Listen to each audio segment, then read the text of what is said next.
तो मैंने कहा अगर आज महमूद गजनवी होता अगर, तो मैं उससे पूछता भैया तेरे को मंदिर ही तोड़ना था तो सोमनाथ आने की क्या जरूरत थी? रास्ते में तो कई मंदिर हैं, उनको तोड़ लेता। 1857 की लड़ाई क्रांति के लीडर का नाम क्या था? Bahadur Shah Zafar. Thank you very much. और उनके साथी कौन थे? तात्या साहब टोपे, नाना साहब पेशवा, झांसी की रानी। हिंदू मुसलमान मिलकर अंग्रेजों के खिलाफ लड़े। अंग्रेजों की सत्ता डगमगा गई तो उन्होंने क्या फैसला किया? यहाँ के लोगों को लड़ाओ और राज करो, फूट डालो और राज करो की नीति यहाँ से चालू होती। अकबर की फौज को देखिए, राजा मान सिंह, राणा प्रताप जी के दो जनरल हैं सिपा सालार, एक का नाम है राम सिंह, दूसरे का नाम है हकीम खान सूर। तो ये उन शाखाओं में प्रोपोगेट किया जाता है, हिंदू राजा कितना महान, कितना शक्तिशाली, मुसलमान राजा कितना क्रूर।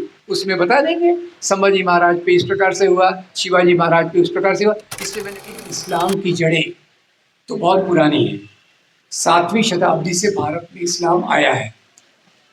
अंग्रेज जब यहाँ आए, अंग्रेजों ने जब यहाँ अलग प्रकार से शोषण चालू किया किसानों पर, राजाओं पर, व्यापारियों पर, और उसके खिलाफ आपको याद होगा 1857 की क्रांति विद्रोह लड़ाई हुई। तो थोड़ा मेरे साथ साथ सोचिए, 1857 की लड़ाई क्रांति के लीडर का नाम क्या था? Anybody? Bahadur Shah Zafar. Thank you very much. और उनके साथी कौन थे? तात्या साहब टोपे, नाना साहब पेशवा, झांसी की रानी। हिंदू मुसलमान मिलकर अंग्रेजों के खिलाफ लड़े। अंग्रेजों की सत्ता डगमगा गई तो उन्होंने क्या फैसला किया? यहाँ के लोगों को लड़ाओ और राज करो, फूट डालो और राज करो की नीति यहाँ से चालू होती। तो कैसे किया जाए? तो इसके लिए उन्होंने इतिहास का इस्तेमाल सबसे पहले किया। और जो राजाओं का राज था, जिसमें हिंदू राजा के साथ मुसलमान राजा मिलता भी था, दोस्ती भी करता था, झगड़ा भी करता था। कोई राजाओं की लड़ाई धर्म के लिए नहीं होती थी, इस बात को भूल जाइए। इस बात को अंग्रेज इतिहासकारों ने राजा के धर्म के आधार पर निश्चित कर दी कि वो राजा ने ऐसा क्यों किया, क्योंकि वो हिंदू था। इसलिए राजा ने ऐसा क्यों किया, क्योंकि वो मुसलमान था। ये पूरा पूरा गलत है।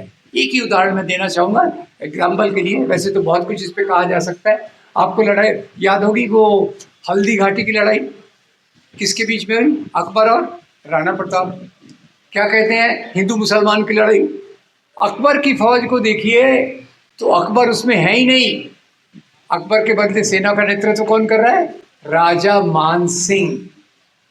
राणा प्रताप जी के पास आइए, राणा प्रताप जी के दो जनरल हैं सिपा सालार, एक का नाम है राम सिंह, दूसरे का नाम है हकीम खान सूर। मेरे सुर में सुर मिलाइए, दोनों तरफ हिंदू हैं, यस या नो? दोनों तरफ मुसलमान हैं। तो ये हिंदू मुसलमान की लड़ाई है, दो राजाओं की लड़ाई है। तो इन्होंने उसको हिंदू मुसलमान की लड़ाई के रूप में प्रस्तुत किया और वहीं से अंग्रेज इतिहासकारों ने बात की। उस इतिहास को लेकर आगे सांप्रदायिक ताकतें चली। कौन सी सांप्रदायिक ताकतें थी जंगे आज़ादी में? एक तरफ मुस्लिम लीग, एक तरफ हिंदू महासभा आरएसएस। इन्होंने उस इतिहास को पकड़ लिया, अपने अपने राजा का गौरवान्वन किया और दूसरे राजा का खराब किया। एक बात मैं इस निश्चित रूप से आपको बता दूं, आज पाकिस्तान में हिंदुओं के खिलाफ बहुत नफरत है, नो इश्यू अबाउट दैट। और भारत में जो नफरत पैदा की गई मुसलमानों के खिलाफ, उसमें एक तो ये किताबें अंग्रेज़ों की, उनका मीडिया का मुझे पता नहीं, उस समय का मैंने रिसर्च नहीं किया, पर उससे ज़्यादा इसको जिसने पकड़ा, और ये संगठन का नाम आपको गेस करना है। ये संगठन को आज जैसे भाषा जी ने कहा 100 साल पूरे हो रहे हैं। उनकी शाखाएं थी, यस नो? शाखाओं में कौन सा कपड़े पहनते थे? पैंट या हाफ पैंट? चलिए आपने पहचान लिया। तो शाखाओं में क्या पढ़ाते थे? शाखाओं में पढ़ाते थे महान हिंदू राजा, उनको सफ़र करना पड़ा मुसलमान राजाओं से। वो देखिए ये मुसलमान राजा आया, लूट कर ले गया। एक ही जैसे उदाहरण जुबेर भाई ने दिया, उसी को मैं बता देता हूँ। महमूद गजनवी आया सोमनाथ का मंदिर तोड़ने। अब मैं इसी को सिर्फ रैशनली देखा, हिस्टोरियन के रूप में नहीं देखा। गजना से वो आ रहा है सोमनाथ और क्या कहता है? मैं मुसलमान हूँ, मैं मूर्ति पूजा में नहीं मानता, इसलिए सोमनाथ का मंदिर तोड़ रहा हूँ। मैंने डिटेल में स्टडी किया तो मैंने कहा अगर आज महमूद गजनवी होता होता अगर, तो मैं उससे पूछता भैया तेरे को मंदिर ही तोड़ना था तो सोमनाथ आने की क्या जरूरत थी? रास्ते में तो कई मंदिर हैं, उनको तोड़ लेता। पर वो ये जवाब थोड़ी देता कि सोमनाथ के मंदिर में 151 करोड़ के बराबर की संपत्ति है। मेरे मुंह में पानी आ गया। वो संपत्ति के लिए मैं यहाँ आया हूँ और बोलने के लिए बोल दिया कि मैं तो मुसलमान हूँ, मुस्लिम मूर्ति पूजा में नहीं विश्वास करता, इसके मंदिर तोड़ रहा हूँ। ऐसे बहुत सारे उदाहरणों से इतिहास भरा पड़ा है। अभी अभी महाराष्ट्र में आपने देखा होगा, इस्लामोफोबिया जो पहले 70% 80% था, अभी 90% हो गया। क्यों भाई? एक फिल्म आई छावा नाम की। छावा फिल्म में औरंगजेब, पूरी 126 मिनट की फिल्म है, वेरी अनएस्थेटिक। 126 मिनट की फिल्म में 40 मिनट यही बताया गया है कि औरंगजेब ने संभाजी महाराज का किस प्रकार से उस पर क्रूरता की। अब ये फिल्म जो बताती है, इसको मैं कहता हूँ सेलेक्टिव हिस्टोरियोग्राफी। सेलेक्टिव यानी क्या? औरंगजेब के साथ मिलकर संभाजी ने 2 बार लड़ाई लड़ी थी, उसका उल्लेख नहीं है। संभाजी के पुत्र शाहू महाराज ये औरंगजेब की कब्र पर उनको आदर प्रकट करने गए थे, और ये वही शाहू महाराज हैं जो औरंगजेब की कस्टडी में 19 साल तक रहे। बोलते औरंगजेब ने तलवार की जोर पर इस्लाम फैलाया। अभी भी बोर्ड लगा हुआ है वहां, अभी भी बोर्ड लगा हुआ है, इस्लाम फैलाया, इस्लाम फैलाया। और मैं पूछता हूँ भैया, औरंगजेब के दरबार में 33% ऑफिसर्स हिंदू थे। जय सिंह, जसवंत सिंह और दूसरे एक तीसरे और थे। अगर उसको हिंदू बनाना ही था तो पहले उनको क्यों नहीं हिंदू बनाया?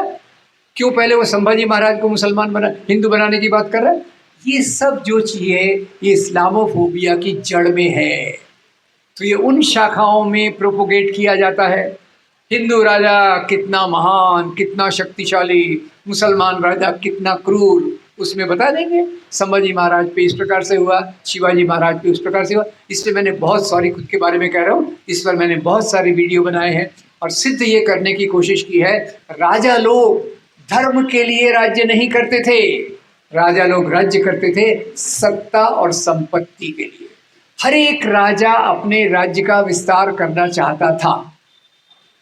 आज सोच ऐसी हो गई है, वो राजा मेरे धर्म का है, हिंदू है, तो मैं कहूँगा वेरी गुड, कितना बहादुर राजा है।